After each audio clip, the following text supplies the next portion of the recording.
Labas, Vita. Labas, Augustė. Šiandieną filmuojame mūsų pirmąjį podcastą Mintis garsiai. Šiame podcast'e norime kalbėti apie jaunimui aktualias temas, kurias galbūt kiekvienas iš jūsų susidurėt, bet labai dažnai nutylite. Ir nepasakote garsiai. Taip. Norime padėkoti Concept Space fotostudijai, kurią būtent mes ir filmuojam savo pirmąją laidą. Nuostabi studija, tikrai labai ačiū už tokį šiltą priėmimą. Tai didelis ačiū jiems. Tai, o dabar, manau, galim pradėti nuo mūsų podcast'o. Tai pirmas klausimas į Vitą tau. Ar tau yra kažkada buvę, kada kažkoks pažymys tau sugadina nuotaiką, sugadina, nežinau, tavo būseną sveikatos, psichologinę? Ar yra kažkada tai buvo?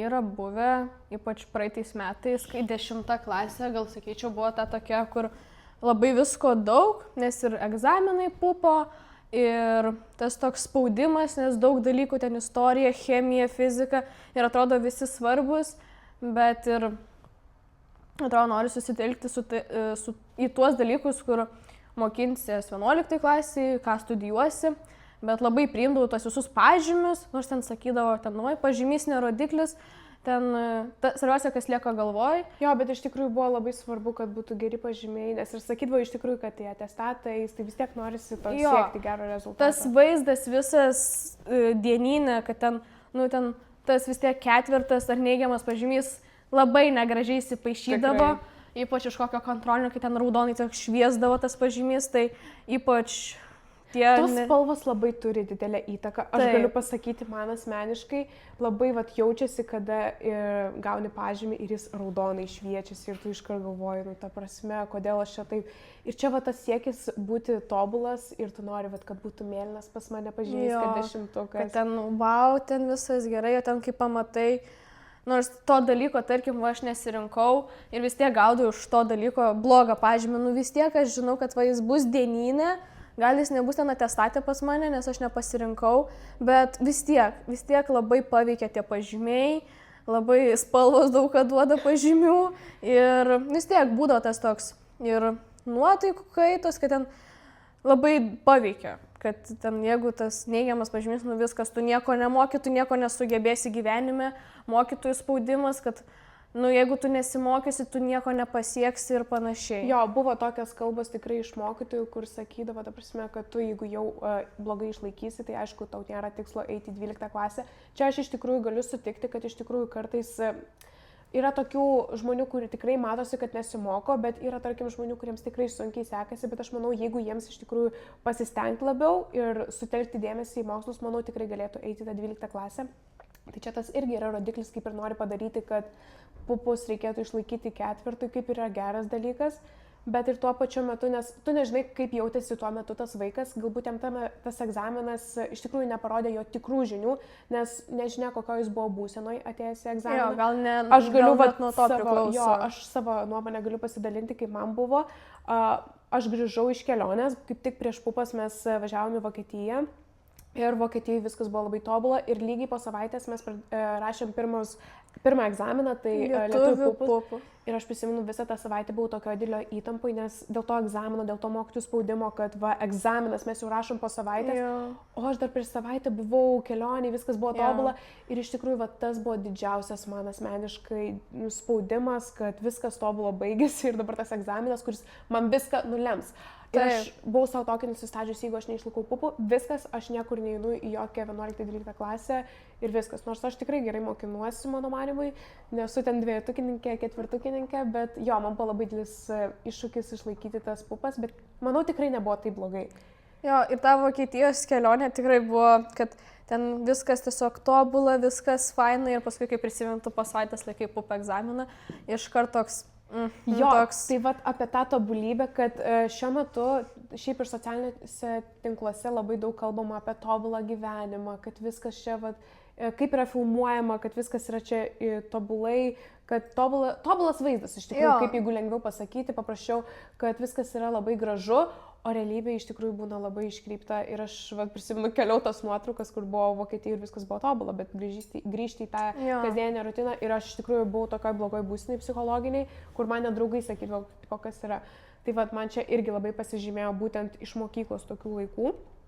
Tai o šiais metais, kai buvo pirmas egzaminas kalbėjimas, mes esame dabar 11-okės, Tai Pirma VB dalis lietuvių. Pirma VB dalis. Tai kaip tau buvo su stresu susitvarkyti? Ar buvo didelė įtampa kalbėti prieš mokytoją? Na, gal pasakysiu taip, kad gal buvo tas prigąsdinimas, kad tau čia bus duotas tas 20 minučių. Įspausti, kad mes būsim ir jie labai. Taip, labai buvo išpūstas tas burbulas, kad čia yra labai sunku, kad čia pradėtas skaičiuoti laikas tik kai tu ateini į mokyklą, nors to nebuvo. Pradėjo skaičiuoti laiką, kai tu atsispausdini viską pasidarai ir tada jau prasideda laikas. Tai gal tas truputėlį mane net išgąsdino, nes kai man pasako, oi, tu ateisi tik į mokyklą, tu kol ateisi iki kabineto, kol tu atsispausdinsi, kol ten, nu ir va taip, va, ir buvo tas toks stresas. Taip. Stresas buvo, tikrai. Aišku, dar stresas, kad ten jau visi laiko egzamino, man buvo laikas ten 3 valandą, tai tas buvo toks. Aišku, vis laik temos, ten kai kiti girdi, kad gavo tokias temas. Jo, aš asmeniškai gavau temą, kur, nu, taip, aš žodžiu pasakysiu, nesupratau aš jos, bet vis tiek iškalbėjau. Nebuvo taip baisu, kaip aš įsivaizdavau, nes tikrai šnekėti yra ir šnekėti. Jo, aš viena iš pirmųjų pristatinėjau ir mano šiaip pačio kalbėjimo tema buvo ir apie šiuolaikinį jaunimą, kaip jis reaguoja į žinutės, į skambučius. Tai aš remiausi net ir kalbėjimu, kad šiuo metu jaunimas labai bijo viešai kalbėti. Ir aš manau, kad ir tas kalbėjimas davė to tokio spyrio, kad nebijoti reikšti savo nuomonę. Ir aš kalbėjau apie tai, kad jaunimas bijo kalbėti prieš vyresnio amžiaus žmonės, nes yra ta tendencija, kad vyresnio amžiaus žmogus vis tiek kažkaip gali kažkokią repliką mesti, kad tu čia jaunas esi žmogus, kad tu čia dar nieko nesupranti. Taip, kad vis tiek vyresnio. Aš nieko nesakau, aš kaip ir skaitau, kad iš tikrųjų vyresnis žmogus turi daugiau išminties ir tikrai turi daugiau ką pasakyti, bet kaip yra menkinamas jaunas žmogus, kad jis nieko nežino, kad jis nieko negali, mano manimai tai yra neteisinga. Ir, aš nepriimu to dalyko, kad jeigu tu esi jaunas, tai tu esi kvailas. Aišku, kad aš dabar kalbu apie tam tikrą dalyką, kada žmogus tikrai brandžiai galvoja, o ne taip, kad pasiten galvoju, šiandien nevarau į mokyklą, nes aš tingiu, nes šiandien man čia nerūpi. Ne, žmogus pats turi savo sustatyti tam tikrus tokius prioritetus, kuriem yra svarbus. Taip, visiškai pritariu ties tuo ir va ta mintis, kad vyresnis žmogus vis laik bus teisus, tai aš šitą dalyką labai norėčiau paneigti, nes gal senesni žmonės ten yra daugiau patyrę gyvenimą. Daugiau turi, tikrai turi patirties daugiau, tikrai, mes negalim to neigti. Taip, su šitu jo, bet kai yra iškeliamas tas senas žmogus ir pamenkinamas, kaip tu sakai, jaunas žmogus, kad jaunas žmogus nieko neturi, ten, tarkim, kad jis nieko negali. Kad jis nieko negali, taip. Ir esu tikrai iš savo patirties, kad jaunas žmogus neturi jokių problemų. Visi turi problemų. Tai. Ir mažas žmogus, ir vaikai turi problemų, pas vaikus gal pirmas problemos, kad jie pirmos stadijos, ta prasme, yra vaikų krizė 3 metų, yra paauglystės krizė, yra po to 30 metų krizė. Prasme, yra tos amžių krizės ir jos yra, manau, ne veltui. Iš tikrųjų, žmogus susiduria su problemom, kurios, tikrai jį jaudina. Tam amžiui jį jaudina. Ir tai reikia priimti, kad nenumesti taip, kad, kokios pas tave gali būti problemos, tu čia į darželį eini, tau viskas turi būti tvarko. Iš tikrųjų taip nėra. Jis irgi išgyvena savo gyvenimą, savo jausmus turi ir jis turi rodyti juos. Nes, jeigu mes nerodysim jausmų, tai čia irgi bus labai žiauru. Taip, tarkim, ten vaikystėje problemos buvo, kad aš nenoriu į darželį, nenoriu ten miegoti, dabar yra problemos, kad aš nenoriu į mokyklą ir mokytis. Jo.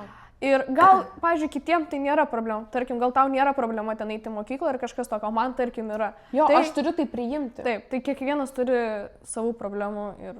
Jo, kiekvienas į tai labai žiūri skirtingai.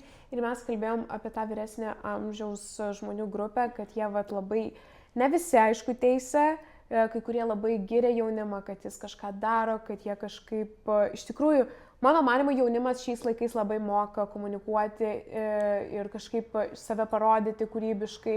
Galbūt yra dabar daugiau galimybių tai išreikšti. Vat kaip ir mes filmuojam šiandien podcastą, iš tikrųjų nežinau, ar mūsų seneliai, proseneliai turėjo tokią galimybę kažkur pateikti į viešumą, parodyti save, savo žinias, kažkokias tai pasidalinti savo mąstyseną vėlgi. Tuo, manau, čia yra žiauriai geras dalykas, kad mes šiandien galim filmuoti ir skleisti savo mintis. Taip. Idėjas kažkokį kūrybiškumą, tai man labai patinka šitas dalykas. Taip. Bet tarkim, yra buvę situacija, kaip mes buvom Vilniui Ir buvo situacija, kada vyresnio amžiaus žmogus, mes tiesiog stovėjom, kalbėjomės. Leidom gerai laiką, kitaip Jo, pasakius. tikrai nebuvo kažkaip necenzūriškai kalbama ar kažkaip įsidirbinėjama, bet žmogus tiesiog buvo nepatenkintas, manau, savo pirmoje vietoje gyvenimu ir tiesiog išreiškė savo negatyvą, kad vos ne Džiaukitės tyliai, pasakė taip, kad niekam čia neįdomu. tyliai. Taip, galbūt galėjom ir šiek tiek tyliau, bet tai nebuvo kažkas negatyvaus, kad mes ten tikrai nesistumdėm, Nesikeikėm ar nesipykom ar dar kažkaip, kažką. taip. Tai bet man tas labai nepatiko iš tikrųjų. Tas tikrai, šita situacija tikrai yra įstrigus mano galvoj dar iki šių dienų. Yra ta tendencija, kad būtent senesnio amžiaus žmonės taip elgesi, nes galbūt jie neturėjo tokios galimybės kaip mes. Tai aš manau, mes turim labai džiaugtis, kad turime tokias puikias galimybės mokytis. Iš tikrųjų, šiuo metu mokytis mums yra suteiktos visos galimybės ir mano manimui mes kaip jauni žmonės tikrai turėtume tuo naudotis. Ir tas dalykas, kad bėgiojama iš pamokų, kiekvienas mano manimui pasirinka savo. Ta prasme, jeigu jis nenori, arba ten nusirašinėjimas. Kiekvienas nusirašo pagal save, jeigu jis nenori, prašau, nusirašinėk, taip tu savo žinias dabar tiesiog pasirinkai tokį kelią. Jo, aš geriau gausiu gal tą žemesnį pažymį, bet aš gausiu už savo žinias, negu aš ten nusirašęs gausiu tą 10, kuris gražiai atrodys dieninė, bet aš nieko nemokėsiu. Jo. Bet jis gražiai atrodys už tai. Bet čia dar yra tas lyginimas, žiūrėk, ar tau yra buvę taip, kad kažkas paklausė, kiek tu gavai ir tau buvo gėda pasakyti, nes tu žinai, kad kažkas gali pradėti tau sakyti, ką tu čia tokia durna ir nežinai, ta prasme, čiagi buvo lengviausias kontrolinis matematikos. Ypač ten, kai parašo, tai kiek gavot, ir visi rašo, kiek gavot. Ir ten jau atrodo, kad aš pirmą tikrai nerašysiu, nes aš ten gavau gal 6. Ir ten kitas. O ten visi rašo jau 10, 8, 9, 10 ir, kaip tas mano 6 ten įsipaišys. Jo, tai tas lyginimas irgi, mano manimui, turi labai didelę įtaką, nes aš kaip pamatau, kad kažkas gavo daugiau ir aš galvoju, kaip suprasti. Kažkoks ten klasės dundukas gavo, nežinau, 9, bet jis nusirašė, vėlgi, tu nežinai, ar jis ten nusirašė ar ką, bet jis gyrėsi ir tu toks galvoji, gerai, galbūt aš tikrai, nežinau, kažkas man yra. Labai dažnai būna tas dalykas mokyklai, kad su manim kažkas negerai, nes tu pradedi lyginti save su kitais. Jo, tu matai, kad jis geresnis, nors jis ten gal nesimokė, o tu visą vakarą sėdėjai prie knygų, mokinaisi ir gavai tam tą prastesnį pažymį. Bet, aš vis tiek lieku prie tos nuomonės, kad tu ką išmoksti, tą ir mokėsi. Gal ten kontroliniam nebus to klausimo būtent, bet tu vis tiek žinosi tą informaciją. O tas, kuris gal ten 10, 9, jis to nežinos. Jo, bet aš labai norėčiau, kad kas pasikeistų mūsų švietime, kad kiekvienas žmogus jau galbūt 11-12 klasėje galėtų pasirinkti. Kaip ir pas mus yra pasirinkimas dalykų, bet galbūt net ir tas dalykų išskirstimas būtų šiek tiek kitoks, kad jis kiekvieną individualiai, kad būtent jau gal net pagal profesiją mes eitume, kad mes jau labiau, kad kažkokios būtų gal ir profesijų pamokos. Man asmeniškai būtų įdomu. Kaip ir yra tokias dienos skiriamos, ta prasme, kai važiuoja į profesinės mokyklas ar į universitetus, bet mano manimui, kad ir turėtų būti pamoka, kada tu galėtum pabandyti save kažkokioj profesijai. Nes šiuo metu irgi yra tas dalykas, kad dauguma žmonių nežino, kur nori studijuoti, tarkim, kur tu nori studijuoti, ar tu žinai? Oi, pas mane tai praeitais metais buvo vienas sritis, šiemet metų pradžioj buvo kitas sritis, dabar dar kitas sritis, tai tie pasirinkimai yra tas pasimetimas, bet svarbiausia įstoti ten, kur tu nori. Ir kad tas pasimetimas čia yra visiškai normalu. Man irgi taip atrodo, kad kuo tu daugiau sričių apimi, tuo tu daugiau turi galimybių rinktis. Tarkim, jeigu tu ten, aš buvau sugalvojus stoti į mados dizainą, tada į interjero dizainą, tada, kadangi esu šiemet pradėjau fotografuoti ir pradėjau fotografuoti kiek ledo ritulio varžybas, kiek krepšinio varžybas, tada gal į sporto universitetą eiti. Labai daug sričių yra ir visos sritis atrodo ir kai reiks pateikti aprašymus universitetus, aš galėsiu į kelis pateikti ir aš nesijausiu tą, kad aš pateiksiu į vieną ir aš ten ir turėsiu stoti. Jeigu neįstosiu, aš nieko neturiu. Tai tas yra, kad aš galėsiu daug kur pateikti tuos ir tikrai žinosiu, kad kažkur įstosiu. Tai patarimas mano manimui jaunimui tai yra kuo daugiau savanoriauti. Iš tikrųjų, savanorystė yra labai geras dalykas. Kaip ir pasidalink, kaip tu atradai tą visą kelią iki fotografavimuose, tai per savanorystės. Viskas prasidėjo nuo savanorystės.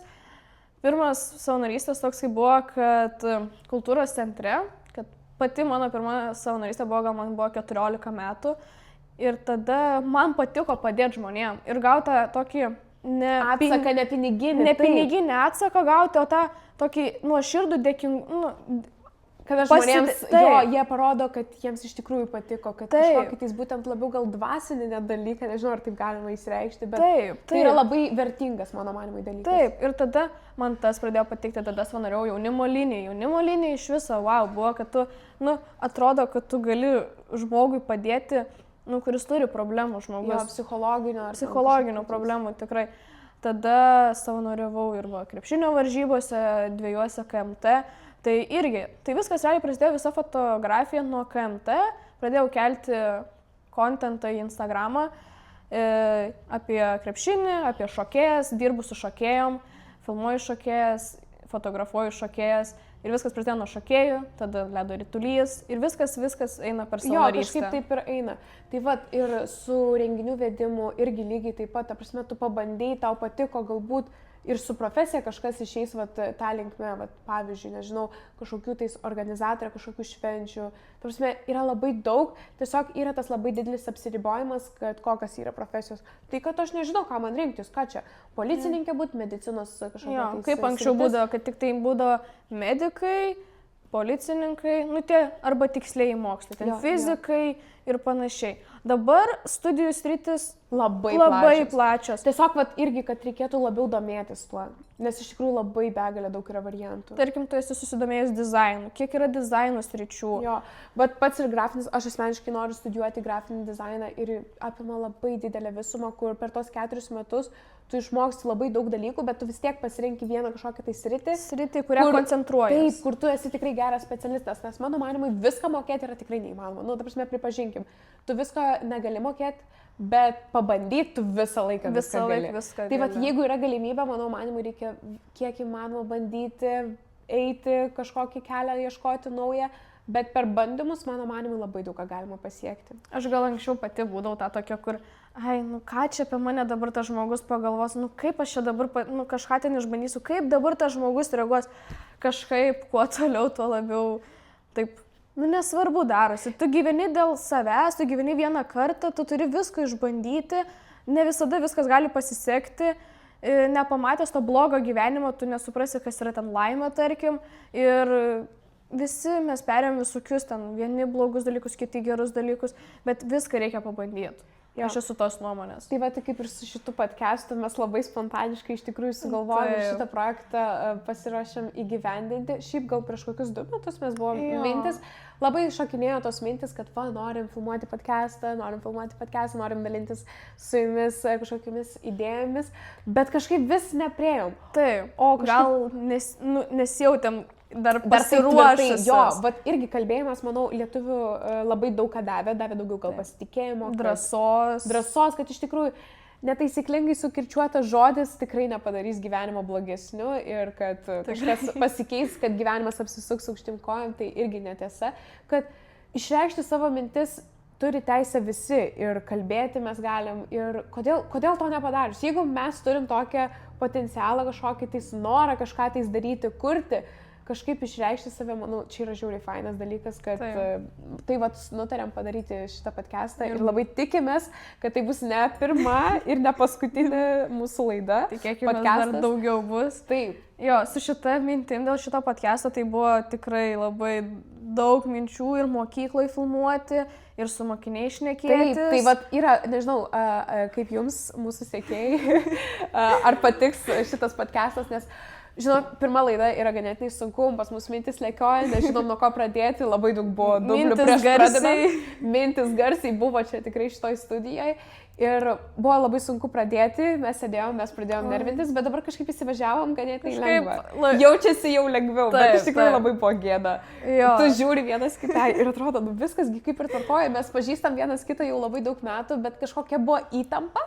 Bet po to atsileido viskas. Tai prisimenu su kalbėjimu lietuvių irgi lygiai taip pat pradžia buvo labai įtempta. Tai į kalbėjimą su drebančiom rankom. Aš galvojau, tiesiog pasiruošimo patalpoj rankos dreba, klasiokai. Tai baisu, ypač tada, kaip jau pakvietė. Einam jau, ta prasme, kad pas mokytą. O jie, viskas. Ten man, aš atsimenu puikiai, kad aš sėdžiu, kartojosi viską, bet ką supratau, kad nereikia kartotis paskutinę minutę. Geriau pasėdėkit ramiai, pakvepuokit, atsigerkit vandenuko, nesimokinkit, nes, dėl to...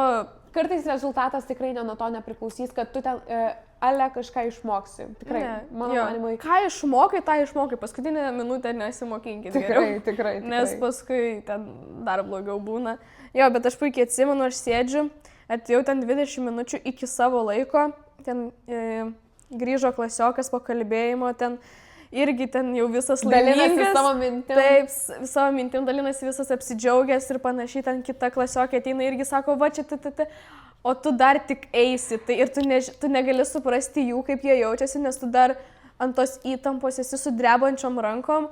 Ir kai mane pakvietė į tą patalpą, ten ir aš jau pasibraukinėjau tą tekstą, man jau rankos dreba, jau nežinau, kas darosi, bet kai jau ėjau į kalbėjimą patį tą patalpą, kur jau atsiskaitinėjimas, tai kažkaip nusiraminau ir kažkaip gal reikia apsimesti, kad tu moki kalbėti. Jo. Svarbiausia kalbėti, netylėti. Tikrai taip. Jo. Tai aš galiu pritarti, bet aš galiu pasakyti, koks geras buvo jausmas, kaip tu atsiskaitei. Taip. Kaip tu išeini iš to kabineto, gyvenimas šviesesnis. Tau geresnis. Ta prasme, Saulė švies pradėjo. Taip, nes iš tikrųjų buvo labai didelė įtampa. Ta prasme, tu tikrai labai bijojai, nes nežinojai, koks tekstas paklius, nežinojai, ar jis tau bus aktualus. Tekstai Kuom remtis. Taip, tekstai, man asmeniškai, aš taip džiaugiuosi, mano tema pakliuvusi, buvo tikrai aktualus. Bet aš manau, kad aš tikrai labai blogai sukalbėjau, aš tikrai galėjau geriau ir aš kažkaip išėjau ir galvoju, Auguste, tu tiek daug galėjai pasiremti ir tu pasiremi šitais dalykais, bet kažkaip nusiraminau po to ir galvoju, kaip bus, tai bus, ta prasme, tu vis tiek jau nieko negali pakeisti, Auguste, ir tiesiog nusiraminam ir viskas, judam. Yeah. Tai dabar laukia kitos mūsų pirmos dalis VBA. Matematikos bus streso irgi, nors kažkaip kalbėjimas jautėsi baisiau, kažkoks buvo didelis stresas, nes tu niekada negalėsi grįžti atgal prie klausimo ir atsakyti. Čia buvo kalba, kur tu, ta prasme, kaip tavo mintis eina, kaip jos garsiai skleidžiasi. Neatsuksi laiko atgal, ten, tarkim, nepasakyti ant tokio, kam skirtas yra tekstas, jau nepasakysi, ten apibendrinami, pamiršau pasakyti, kad ten tap, tai jo. Aš tai buvau su tą mintim, kaip bus, tai bus. Svarbiausia, kad jis baigtųsi, nes tas, ant širdies buvo tas, kad lietuvių kalbėjimas, ten visą kitą jau pas mane buvo tokios mintis, kad, svarbiausia, kad jis baigtųsi. Jau nesvarbu kaip, svarbiausia, kad pasibaigtų. Jo. Bet kokį patarimą galėtum duoti 11-okams? Būsimiems 11-okams? Jo, būsimiems 11-okams. Nesimokinkit prieš egzaminą 20 minučių, nes viską pamiršit. Šiaip tai nebijot. Pasakysiu kaip mūsų lietuvių kalbos mokytoja, mokykitės daugiau konteksto, vaikučiai. Iš tikrųjų, skaitykit daugiau, važinėkit daugiau, kažkur domėkitės, į muziejus vaikščiokit, tikrai labai padeda. Ta prasme, iš tikrųjų, kalbėjimą galima įremtis ne tik asmeninė patirtimi, labiau kultūrinė. Iš tikrųjų, kultūrinė labai daug kur galima ją panaudoti ir tekstai buvo ganėtinai ir suskirstyti, kad kultūriniai daugiau. Taip. Buvo, tarkim, tekstas apie muziejus, tai aš manau, kad čia kultūrinis kontekstas labai gerai tiktų. Tai iš tikrųjų, domėkitės daugiau tokiais dalykais, nes kartais tie kūrinius yra skaityti labai svarbu. Taip. Ir įvairius kūrinius. Jo. Nekalbant apie tuos... Privalomus, Kristijono Donelaičio metai. Taip, ten jau buvo klasika, čia jau buvo... Arba kaip, žiūrėk, mes skaitėm Ponas Tadas, bet pusę klasės neperskaitė. Tai tas dalykas irgi, jeigu galim lyginti literatūrą, tai kad dauguma sako, kad aš irgi noriu dabar naują temą užkabinti, nežinau, kiek mes dar čia galim kalbėti. Pagal laiką, nes mes turim limitą, žinokit, mes turim limitą. Tai bet aš norėčiau pakalbėti apie literatūrą, kad dauguma sako, kad šiuolaikinė, ta prasme, ankstesnė literatūra yra neįdomi, tarkim, jeigu jie man Kristijono Donelaičio metus, tą patį Poną Tadą, tai sako, kad yra neįdomi, kad čia aš net neverta skaityti, kad jis perskaitė ir jam nepatiko. Bet labai dažnas dalykas būna, kad žmogus net neskaito ir pradeda kažkaip komentuoti. Tai mano manimu, tai nėra teisinga, kad žmogus, kuris visiškai nesidomi, bet jis pradeda įsireišti, kad čia vos nešūdas, kad čia net neverta skaityti. Mano manimu, žmogus turi pasidomėti dalykų, jeigu jam tai nepatinka, jis pasakyti turi savo konstruktyvę kritiką, kodėl nepatinka. Nes pasakyti, kad nepatinka, kad čia yra sukurtas šūdas, tai yra lengviausia, iš tikrųjų. Jo, nes pavyzdžiui, tarkim, ten, kaip ir mes paminėjom, tos Donelaičio metus, jau atrodo toks nuvalkėtas pavadinimas, jau net skamba blogai ir tau ten pasako lietuvių mokytoja. Ir dar kai pasižiūri į knygą, kad jinai visą sena. Taip, ir atrodo, oje, tau neįdomu, ten visą kitą. Bet manau, čia yra nuvalkėtas tas dalykas, kad sena knyga yra neįdomi knyga. Taip. Aš manau, kaip tu tą knygą paimsi ir kaip tu ją perskaitysi, taip, tokia jinai ir bus. Jeigu tu skaitysi su tą mintim, kad jinai nėra įdomi, tau ir jinai nebus įdomi. Tai va, aš prisimenu, po to uždavė paskaityti, kaip aš pono Tado neperskaičiau. Tai va, ir po to uždavė paskaityti Maironio Pavasario balsai ir aš kaip perskaičiau tos eilėraščius, man tai patiko ir aš supratau, kad tas dalykas, kad pasakyti, kad įsisukti, kad man nepatiko ponas Tadas buvo neįdomus, buvo lengviausias dalykas, ką galiu pasakyti, bet iš tikrųjų pasidomėjus, tikrai, manau, tas kūrinys nėra blogas, tai vad galiu lyginti Maironį, tai man tikrai patiko jo kūriniai, jie turi labai gilią mintį ir kurie šitiek metų praėjo ir vis dar yra aktualus. Mano manimo tikrai yra aktualus ir va, čia ne tik su literatūra, manau, galima tai sieti, bet ir su menu. Tarkim, labai daug dailininkų yra tas dalykas, kad nuvertina šiuolaikinį meną, bet visiškai nebando į tai įsitraukti. Visais laikais buvo žiūrima į meną labai taip per tokį atstumą, nes jis pastoviai keitėsi. Kaip ir dabar jis labai keičiasi ir mums iš tikrųjų labai keista kartais matyti tą šiuolaikinį meną, priklijuotą bananą. Čia toks vienas iš pavyzdžių. Ir mes mąstom, kodėl tai yra kažkas vertinama, kur kažkada menas buvo vertinamas, kad ten turėjo detalės būti ten visą kitą, o dabar menas, kaip ir tu sakai, priklijuotas bananas. Jo, šiuolaikinis menas irgi keičiasi, bet tas dalykas, kad viskas iš tikrųjų keičiasi. Taip. Ir mes tai turėtume pabandyti bent jau jį priimti ir kažkaip įsigilinti labiau į tą sritį, o ne kažkaip kritikuoti. Jo, su tom knygom, tarkim, grįžtant prie jų, tai taip, visą laiką atrodo, kad... Bet tarkim, dabar klausimas tau. Tarkim, kai mes buvom per lietuvių pamoką kultūros centre, kai atvažiavo rašytojas, mes kalbėjom apie tai, kad mes žinom tuos senus rašytojus, Joną Biliūną, Maironį, Donelaitį. Ar tu žinai šiuolaikinį lietuvių rašytoją, dabartinį? Ne, aš galiu pasakyti ne, nes aš nesidomiu. Tai vėlgi pasakyti, kad šiais laikais nerašo kažkokių tais gerų kūrinių yra lengviausias dalykas. Taip. Bet aš net nesidomėjau. Ir pas mus iš tikrųjų net ir mokyklos plane, nežinau kaip taisyklingai sakyti net ir, bet mes nenagrinėjom iš tikrųjų, nežinau, bent jau mes per literatūros pamoką. Šiuolaikinės literatūros kažkaip manau, buvo vienas apie Raitelį Baltą, kažkaip ten buvo kažkoks. Jo. Bet čia buvo vienas iš tokių pavyzdžių. Bet ar jis mums įstrigo galvoj? Nelabai. Tai va, ir tas, tarkim, pradedant kalbėti apie lietuvių rašytojus, iš karto mums tie seni rašytojai ir aš pagalvojau, tikrai nėra tų šiuolaikinių rašytojų, kur gal sudomintų, bet mes žinom tos mažus rašytojus, kurie bando įsitraukti tą visą lietuvių literatūrą, bet kodėl jiems, tarkim, man nepavyksta, gal taip pasakysiu, ar mažas toks kaip platinimas, ar kažkas tokio, kodėl anksčiau kažkaip tos rašytojus, gal sakyčiau, labiau išaukštindavo, kad jie yra rašytojai. Aš suprantu, ką tu nori paklausti. Aš manau, kad yra dabar mažas susidomėjimas. Iš tikrųjų, jaunimo, būtent iš jaunimo pusės. Aš manau, kad vis tiek, aš irgi labai ganėtinai mažai domiuosi literatūrą, aš labiau menu domiuosi būtent iš dailės pusės, o būtent iš literatūros pusės, tai aš nelabai domiuosi ir tikrai negaliu labai kažką daug sakyti, bet galiu pasakyti iš jaunimo pusės, iš savo asmeninės patirties ir kiek bendrauju su jaunimu, su savo bendro amžiaus, mokiniais, draugais. Jau kaip mokytoja, čia biškai kaip mokytojai, tikrai. Tai jo, kad manau mažas susidomėjimas, kad dabar yra kiti prioritetai, kad dabar yra Instagramas, TikTokas, visą informaciją mes per ten įimam. Ir tarkim, jeigu išmetam ant TikTok'e kažkoks tai eilėraštis, aš perskaitau ir man yra gražu ir galvoju, blemba, kodėl tokių knygų nerašo?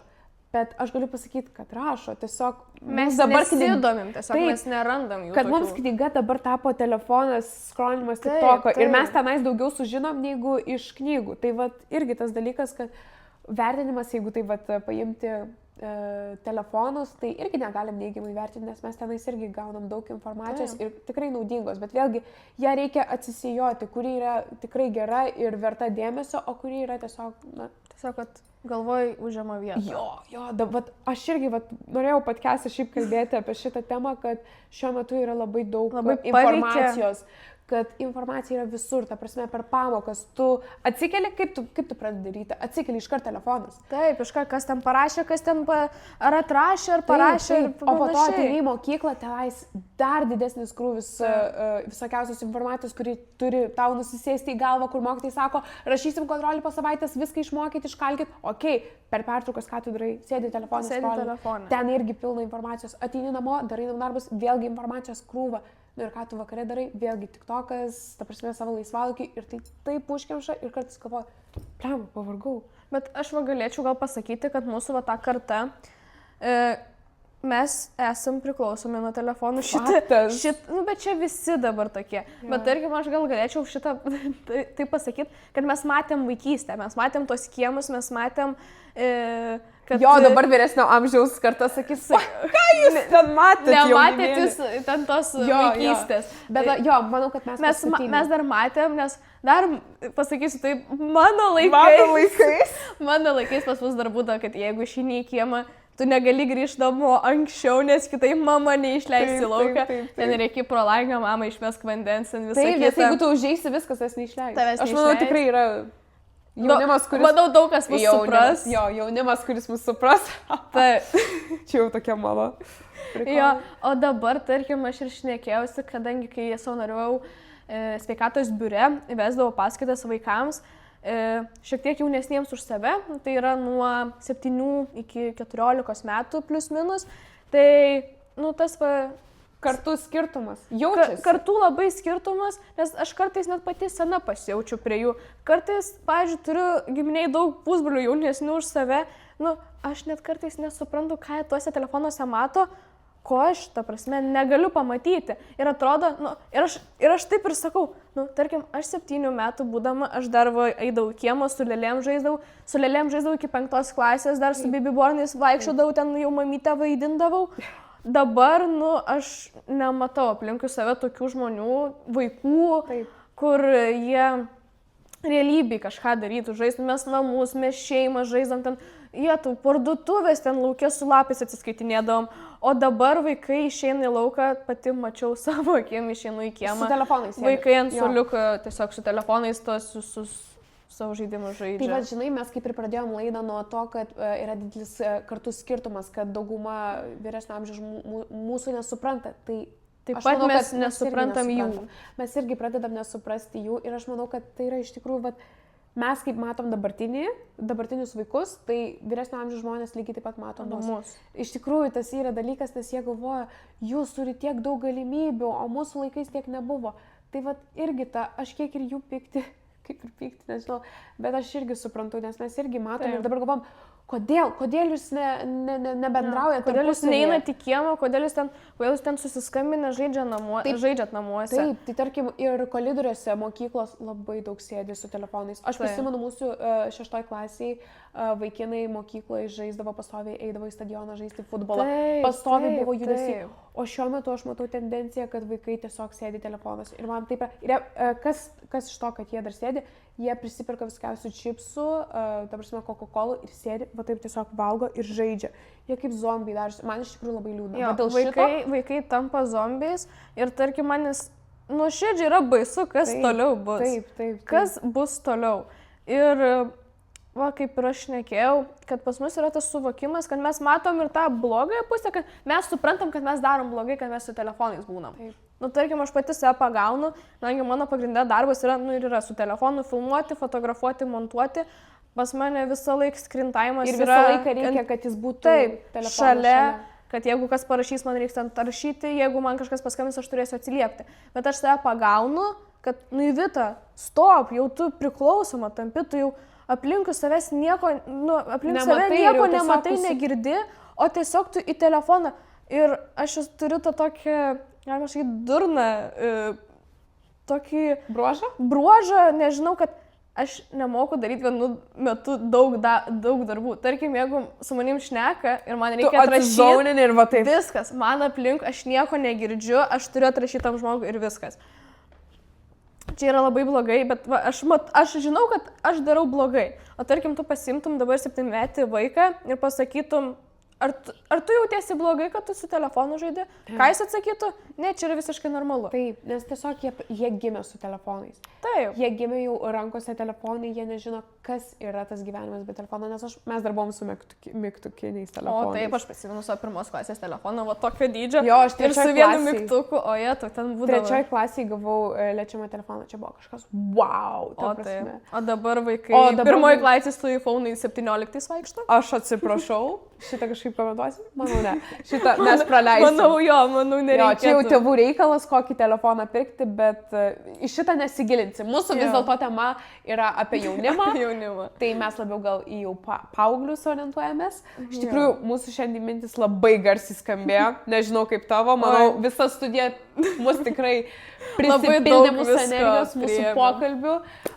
Labai daug aptarėm ir nežinau, kas kiek suprato, kas kiek nesuprato. Aš pati gal nežinau, ar mes viską gerai kaip norėjau. Aš manau, kad mūsų podcastas yra tas, kad mes nefiltruojam nieko. Nešnekam pagal scenarius. Jokio scenarijaus mes nepasirašėm. Čia viskas vienu dubliu tikrai buvo filmuojama. O ką galiu dar pridurti, kad visas podcastas ir prasidėjo nuo to, kad mes su Auguste šnekam labai daug visuose. Nuo gimtadienių, nuo mokyklų, nuo visokių tokių, kad mes visą laiką su Auguste atrandam tą, kad mes dviese, va taip va šnekamės. Ir mes va šnekamės apie tokius dalykus.